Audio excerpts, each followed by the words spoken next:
नमस्कार दोस्तों। देश की जनसंख्या वर्तमान समय में दुनिया के अन्य देशों के मुकाबले कहीं ज़्यादा है।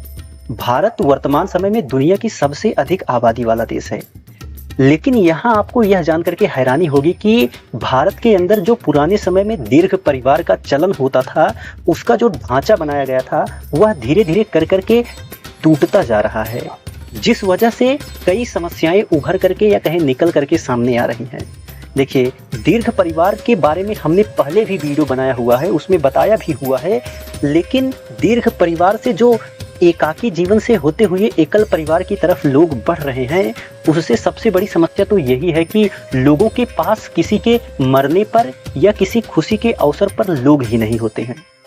कोई मर जाता है तो वहाँ पर रोने के लिए भी लोग नहीं मिल पाते हैं। किसी का शादी विवाह होता है तो पहले जहाँ बहुत सारे लोग मिल जाते थे, वहाँ अब लोगों की संख्या धीरे धीरे कम हो जा रही, जिसकी वजह से लोग अब भाड़े पर हंसने के लिए, गाने के लिए, रोने के लिए लोगों को बुला रहे हैं। उसके लिए एक निश्चित पैसा खर्च कर रहे हैं। कुछ समय पहले तक जब किसी के परिवार का कोई व्यक्ति मर जाता था तो ऐसे में गाँव के या आसपास के लोग उसे तसल्ली देने के लिए आते थे।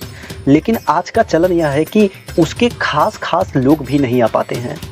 ऐसे में इस स्थिति में एक नया चलन चालू हुआ है कि अब लोग जहां खुशी का माहौल होता है वहां भी लोगों को इकट्ठा करने के लिए पैसा देते हैं। वहीं जहां दुख का काम होता है वहां पर भी भाड़े के लोगों को बुलाया जाता है, जिससे कि ऐसा महसूस हो कि हाँ, लोग हैं, वह लोग इम्पोर्टेंट थे। पहले क्या देखा जाता था कि किसी के परिवार का कोई सदस्य अगर मर जाता था तो ऐसे में यदि उसके घर के लोग बहुत ज़्यादा शोक में होते थे तो ऐसे में पेशेवर दुख के समय में रोने वाले लोगों को बुलाया जाता था, जिसे कि रुदाली कहा जाता है। भारत के बाहर कई देशों में इसे मूर्छर कहा जाता है। जैसा कि रुदाली पहले एक पारंपरिक पेशा था, जहां की पेशेवर लोग पारंपरिक रूप से काम करते थे। किसी के यहाँ शोक होता था तो ऐसे में इनको बुलाया जाता था, जहां की ये समा बांटने का काम करते थे। इसके अलावा कई बार तो यह भी होता है कि किसी के यहाँ का कोई व्यक्ति मर जाता है तो ऐसे में उनके घर के लोगों को मालूम ही नहीं होता है कि अंतिम संस्कार के समय क्या क्या चीजें की जाती हैं। अगर आपके यहाँ कोई मर जा रहा है तो ऐसे में आपको परेशान होने की जरूरत नहीं है,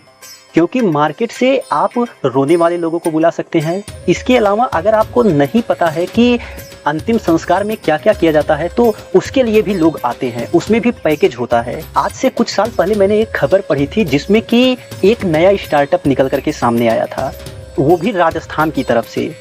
स्टार्टअप का नाम था अंतिम सत्य। अंतिम सत्य में ये लोग क्या क्या सुविधाएं देते हैं, जैसे कि इसमें अगर आपके यहाँ कोई मर जाता है तो रोने के लिए लोग भेजते हैं। इसके अलावा अगर आपको पूरा अंतिम संस्कार 13 दिन तक के करवाना है तो इसके लिए विशेष पैकेज होता था, जिसमें कि आप जो पैकेज सेलेक्ट करते थे उसी हिसाब से ये अपनी सेवाएं देते थे। यह सेवाएं इनकी 1 लाख से लेकर के 1.5 लाख तक हो सकती थी। खैर, इसके बारे में आप क्या सोचते हैं?